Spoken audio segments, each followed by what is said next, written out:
I really dug this. You both did fantastic work in it. Before I jump into talking about specifics, all the interviews I've been doing recently, I've been asking two sort of softball fun questions. What TV series would you love to guest star on? What am I watching at the moment? I haven't been watching much at the moment at all, actually. Okay, so I finished watching Sex Education 2, so I'm just going to say that. I think it's a great show. I really enjoyed a few seasons of Stranger Things. I like the 80s homage to old school Spielberg, so let's say that. The other question is, what movie do you think you've seen the most? Empire Strikes Back, I'd say. Watched it lots as a child. I think this is a really obscure one. It's called, let me get the name right, BMX Bandits, which is an Australian film with a very young Nicole Kidman. But I got it out so many times at the video store that they just gave it me. Really? I got it out so many times when I was a kid. They're like, just have it. No one else is getting this film. Just take it. So I'd say BMX Bandits. Yeah. I have so many follow-up questions, but I'm going to jump into why I get to talk to you guys today. One of the things that I really dug about this series is that there are no quote-unquote villains. It's not like either of your characters are out to get her. There's nobody trying to, squash her dreams, or it's basically she's trying to overcome herself. Can you sort of talk about the fact that there are no villains in this series? Yeah, no, I think that's a really interesting point, actually, that I hadn't even thought about. And I think you kind of answered it yourself already, that she's battling her own enemies, her own demons. And I think that's what's lovely about it. I think that's what, regardless of whether you like chess or not, you'll get away from it, is that everyone battles their own demons, and everyone struggles with themselves the most, more than anyone else. And that's the hardest one to combat. So I mean, it's also chess is a world where you have an opponent. That is your enemy.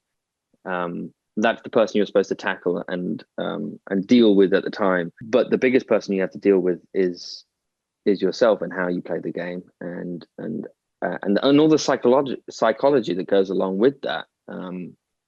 So I think that's why it will hit home for a lot of people that don't necessarily love or know anything about chess. Yeah, I think that's a really interesting question. I think it was interesting talking to lots of chess players and how they hate to lose. And so the intensity and the rivalry between these chess players is quite full on. I remember watching a few games, and some games you're watching the opponent have a nervous breakdown because they're losing. It really is, the stakes are that high. And I think that's a really interesting idea, which is the enemy or the sort of the menace in this series is Beth herself. Which I think is very, very true to what Scott's written and what the original Watler Tevis book was about as well.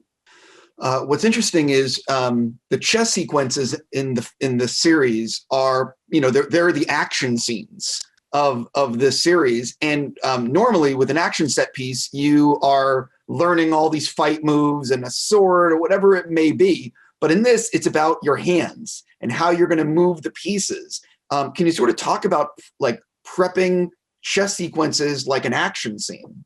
That's a very interesting way of looking at it. Yeah, I mean, when you learn a combat scene with swords or with guns or dance choreography, I mean, chess is a choreography. It's a dance between two players, and we had to work very hard on learning how to move these pieces correctly. There's a correct way to move chess pieces, weirdly enough, which I didn't realize. You move it, but how you move those pieces is a kind of like a poker game, a giveaway or a telltale sign to the opponent of how confident you are within the game.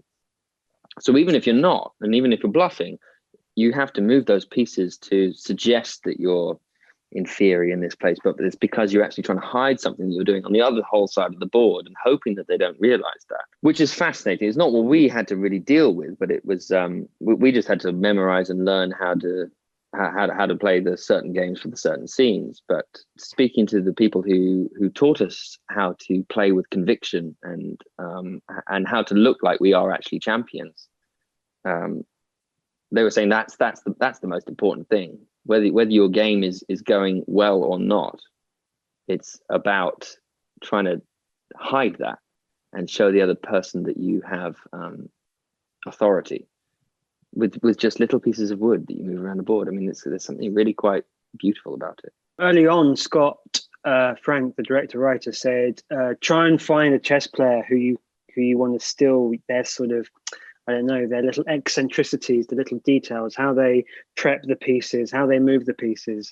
And I thought that was very interesting in terms of every single player that I've seen in terms of research moves the pieces in a slightly different way. Some slide across the board, some sort of lift it up and slam it down. Some use the pieces to hit the clock, which is a bit arrogant. So all of these little things tell stories, and that was the accumulation of those details is what I think our work was as actors to try and implicate in our characters. The production design, the cinematography, costumes, there's like no weak link in the chain. For both of you as actors, can you talk about when you step on set and there's just so much practically there, how that enables you as an actor to just deliver even, just a great performance? For me, that's a big part of it. I've never really kind of had any kind of confidence in what I'm doing until I put a costume on, really. When you put the character's shoes on for the first time, that's the first time you feel how they are grounded in the ground. How they might walk. When you have a costume, when it changes how you move and the weight that it carries, it for me that's when I feel the most like I'm in character.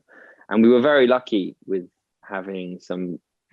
I mean, most of them were real locations that we used. There was some studio work, but the studio. The sets that they built were phenomenal and beautiful and felt like my home where I live as Benny's home in New York was his little basement flat was a complete studio set, but it felt like you're in New York. I mean, maybe it's just me, but it even smelled like in New York. And so that immersion into that world helps hugely, dramatically with grounding yourself and placing yourself in the surrounding that you are supposedly meant to be in. And I think that's one of the biggest tools. A big moment, I think, in terms of when you do all the work and you step onto set, that's the moment where you go, okay, I can forget about all the work now. Everything is here for me to use. And we were lucky in that the sets were that good that you really could forget about all the chess work and the other bits and pieces that you sort of prepped. You could just forget about it and just be involved in the scene, which is always the gift of going onto those very sort of detailed, evocative sets. Thank you so much. I'm out of time. You guys enjoy the rest of your speed dating. Congrats on the series. Thank you so much.